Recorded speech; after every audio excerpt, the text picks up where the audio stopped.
اعوذ باللہ من الشیطان الرجیم بسم اللہ الرحمن الرحیم سورۃ البقرہ آیت نمبر 126۔ ارشاد باری تعالی ہے وَإِذْ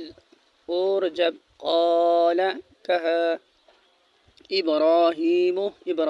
نے رب اجعل اے میرے رب بنا دے ھذا اسے بلدن شہر آمنا امن والا ورزق اور رزق دے اہلہ اس کے رہنے والوں کو من الثمرات پھلوں میں سے من جو کوئی آمن ایمان لائے منہم ان میں سے باللہ اللہ پر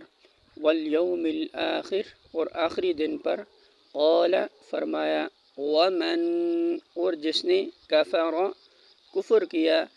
فأمتعه تو میں فائدہ دوں گا اسے قلیلا تھوڑا سا ثم پھر اضطرہ میں مجبور کر دوں گا اسے الی طرف عذاب النار آگ کے وبئس اور بہت کتنی بری چیز ہے المصیر لوٹنے کی جگہ۔ ترجمہ اور یہ کہ ابراہیم علیہ السلام نے دعا کی کہ اے میرے رب اس شہر کو امن کا شہر بنا دے اور اس کے باشندوں میں سے جو اللہ اور آخرت کو مانے انہیں ہر قسم کے پھلوں کا رزق دے۔ جواب میں اس کے رب نے فرمایا کہ اور جو نہ مانے گا دنیا کے چند روزہ زندگی کا سامان تو میں اسے بھی دوں گا مگر آخرکار اسے عذاب جہنم کی طرف گھسیٹوں گا اور وہ بدترین ٹھکانہ ہے۔